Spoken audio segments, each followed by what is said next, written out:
Hey guys, welcome to this video here on the Passionate Few channel. It's your host Omar here, got my buddy Charlie, and today we're gonna go over the top 3 ways that you can prepare for your next podcast interview so that you can maximize the opportunity of telling your story, sharing your story, learning how to get booked on shows, why to, and ultimately how to maximize on that opportunity. So hope you enjoy, and I hope it helps you grow your brand and business.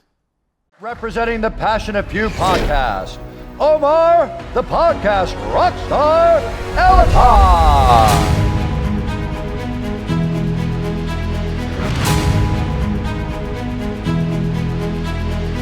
Omar, it's Tony Robbins. Listen, obvious you're doing good for others as well, brother.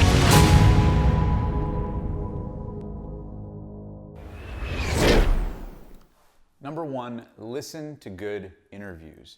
And the reason that this is important is because you'll get some contextual awareness of what good interviews sound like, of what the ones you like look like, how the people are expressing themselves, how they're sharing their story, if they mention their business, right? Like you can learn the nuances of how you want to shape your interviews if you can kind of see ones you like first. And of course, there's tons of platforms. Obviously, we have our show, the Passionate Few podcast, where we've interviewed amazing legends on their rags to riches stories and so many cool people, the Grant Cardones, Ed Milet's, Billionaire John Paul DeJoria. We've had amazing people on the show, but the point still stands is whoever, right? Whether it's Tom Bilyeu or Joe Rogan or whoever, even if it's your friend or someone else, it doesn't matter what platform. Find something that speaks to you, that's in your voice, and you're like, man, I identify with that type of way of telling my story. I really like how that person does interviews, and kind of learn what you like. And I think that combination, coupled with your own, are going to really connect for you and kind of help you find your sort of brand identity. Okay, so again. Number 1 is to listen to good interviews, okay? And I know it sounds overly simplistic, but by listening to interviews, different interview styles, different templates, you learn things, refinements. How do you want to share story? Where should I listen? You learn how to pace time. And then interesting things pop up like, oh, do I want to curse? Am I comfortable cursing? Am I comfortable sharing this vulnerable story or that vulnerable story? For example, I know I've been interviewed by so many people. One of them was Jordan Belfort, the Wolf of Wall Street on the Wolf's Den. And on his podcast, I shared some really vulnerable things that I never thought I would have, right? And so as you get interviewed, I've interviewed people and I've been on the side of being interviewed by people like this. And I have found that by listening to different interview styles, you kind of learn how to find your own and mix it with who you are. So again, guys, I'm telling you this not as some, higher authority or whatever. I mean, yeah, our clients see us that way, but I'm telling you as an equal. Because when I got into the game, I wanted to learn how to build a brand. I wanted to learn how to build impact. I wanted to learn how to build something meaningful in the world. And while we've done that with the podcast and YouTube show and continue to do that, I just want to film these good faith videos to encourage you guys, if you're trying to get on podcasts, if you're trying to get booked on different stuff, to listen to good interviews so you know how to find your own style with it, okay? And I'm coming from a place of experience. As somebody who's been in the trenches, I went from interviewing homeless people to billionaires and have done this over and over and over again. You guys can check out the channel and see. But I'm sharing this with you because it works, coming from experience, all right? So listen to good interviews, number 1. Don't overlook that. Number 2, know your primary 1 to 3 outcomes when it comes to getting booked on shows. Here's what I mean. If you know your outcome when you're going onto a show or you're invited onto a podcast to share something, ideally, I recommend people that I've helped in this space know their primary 1 to 3 outcomes, right? And it's said that basically, if you can set a target, if you can set a bullseye on exactly where you want to go, you'll know how to get there, right, in the midst of an interview.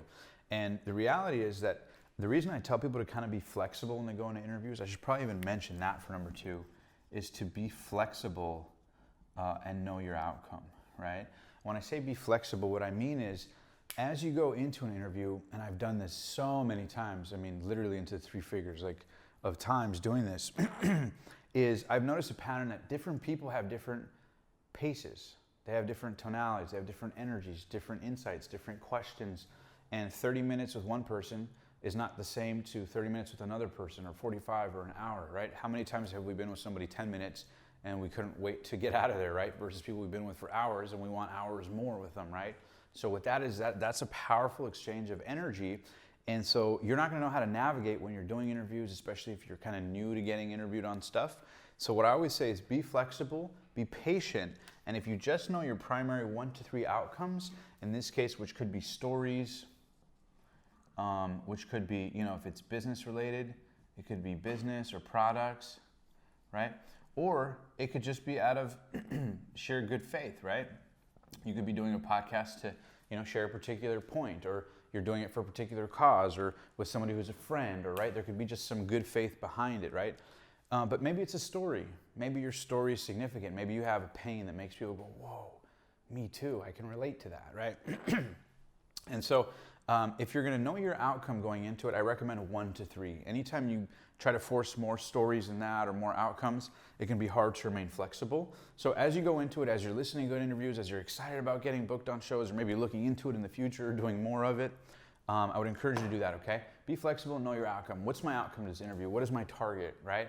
You can't hit a bullseye you can't see. And if you know your outcome, you have some sensory acuity in the middle of the interview. If you ever get lost in space, oh, what was that thing I was trying to look for? And you can know the 1 to 3 outcomes, right? You can hold those in your mind to kind of be your North Star. So that allows you, again, to be flexible, but also be powerful. And again, this is coming from somebody who's interviewed literally, I've sat down with some of the best and will continue to give you guys value. But whether it's interviews that have generated 6 figures plus, or it's interviews that have generated, tens of thousands of followers for people. We've done this over and over and over again with all these social media influencers and helped reach millions of people with our content. Doing this, primarily, it's because they know their outcome, whether it's a product, a service, a launch, a book, an offer, to get their story out there, to share particular points about their story, to excite people about a particular cause. That's important. So I know I kind of went wordy there, but I just want to go all in so you guys remember that is number 2. All right, guys, last but not least, number 3, that is have fun. Now, I know that sounds, again, kind of overly simplistic, but I cannot underestimate how powerful it is to have fun when creating content, when being interviewed, when you're doing whatever it is that's going to help you kind of escalate your brand. In this case, obviously, getting booked on YouTube shows or podcast interview shows, or both at the same time. And if you can remember that sometimes you're gonna see yourself on camera and you're gonna think, oh man, why did I do that? Why did I say that? Why did I wear that? Why did my hair look like that, right? Why did I spin around in the intros like that, right? Whatever it is for you, there's human elements to all of us who are creating content. But if you can make it fun, if you can make it engaging, hopefully audiences feel that. And if not, they'll at least appreciate the intent of it. I hope you guys did here today. But the bottom line is, you may not like the way you look. You might not like the way you sound. You might have think, oh shoot, I should have said that, or oh shoot, I should have said that. I know in my own experience, I've sat down with billionaires at times where right after the interview, I'd go, oh dang, why didn't I ask that? Why didn't I do that? Or when I interviewed the creator of what would become the $1 billion brand of UGGs, the shoes, I remember leaving and the whole hour home, I was like, oh, I should have asked him this, I should have asked him that, I should have asked him this. And so the whole drive from San Diego back home, I was just thinking about that the whole time. And then there was other times where the same thing happened. I'm like, oh, I should have done this, or why did I wear that, or I look so silly here. So my bottom line to you is, you're human. If you feel that way, it's okay. We all feel that way. But if you can have fun, if you can be flexible, if you can kind of take the pressure off and say, you know what, I'm gonna go into this interview with a sense of enthusiasm, with a sense of joy, with a sense of open-mindedness. Maybe you know your outcomes, maybe you've listened to a few good interviews. You leave it a little loose. I find that too often, if you try to force things together, kind of like relationships, usually fall apart, right? I know there was an expression one time when I went to do archery. It was like bow and arrow archery. And I remember I had the bow and arrow, like I had it all up here and I was just learning. It was my first time doing it. And I remember I was like holding the arrow and I was so tense in my shoulder. And so, but for me, in my mind, that was how I was gonna get power to the thing, through the bow. And so I remember the trainer came up to me and they said, hey, relax your arm a little bit. And so by relaxing it, I actually gave it more of a threshold because it was more important about it be sharp and be light on the pullback than to hold it too tense. Sometimes you could hold it too tight. You don't learn how to relax a little bit. And so your question might be, well, what does this have to do? Well, if you're doing interviews, if you're too tightly wound and you're trying to shoot the perfect message in that podcast, or you're trying to be too tight about it, chances are you might be doing more to hold yourself back, right? If you can stay loose, if you can stay precise, if you can give yourself that certain amount of flexibility, but also have a little bit of a skeleton when going into interviews, take the pressure off, you can have fun doing interviews, and chances are, like I always tell people, if you feel something, other people will feel it too, right? You cannot transfer that which you're not experiencing. So if you're experiencing fun, if you're experiencing joy, and if you're in an open space to flow in a great conversation, chances are that vibe will attract your tribe and get you more customers and people to really follow you and your mission and what it is you're doing, as well as a raving fan base. So anyways, guys, we plan on doing more videos like this. I just want to hop on here and share this quick video with you. Again, this is the 3 ways to prepare for your next podcast interview. There are the 3 tips, the 3 strategies that I recommend you have in here. So you can remove your limited beliefs, stop worrying, and know that it'll be all right. You'll be fine. You're going to do more and more as you go on, and your 10th one will be better than your first one, and so on and so forth. All right? So relax, have fun out there. Oh, and also, if you like this video and you thought it was valuable and you're like, man, you know what? I like this Omar guy. This is pretty cool what he's talking about. And maybe you're interested in, getting booked on podcasts. I highly recommend you do it. But actually, if you want to do it with us personally, I partnered up with an agency recently that actually helps people just like you who maybe have some of these concerns and worries about wanting to get on shows, wanting to get on platforms, and maybe not knowing how to. And so if you're interested in that and you want to learn how to go on your own kind of YouTube or podcast media interview tour, in the description below, there's a short questionnaire. You can fill it out and we can learn a little bit more about you, your business, kind of where you're struggling maybe with your brand, or why you'd like to, maybe you're not struggling, you just want to take it to a whole new level by getting on different platforms and want to go on your own podcast media tour. You can do exactly that and find out all the information down below. Again, simply fill out the questionnaire so we can learn more about you, and then our team will get in touch within 24 to 48 hours.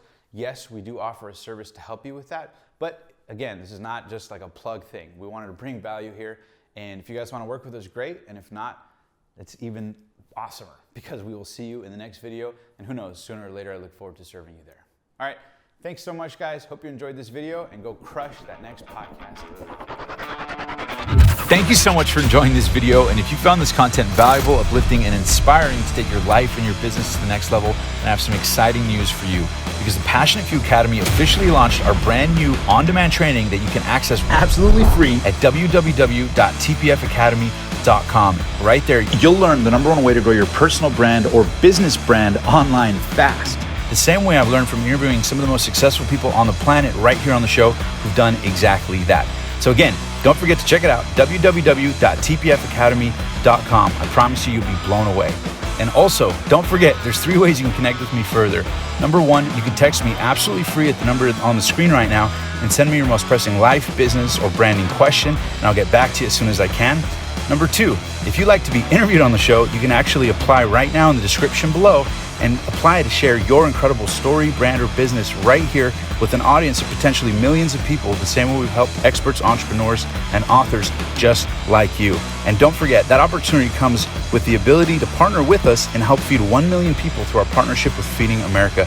Again, you can click the link in the description below titled Interview Application to find out more.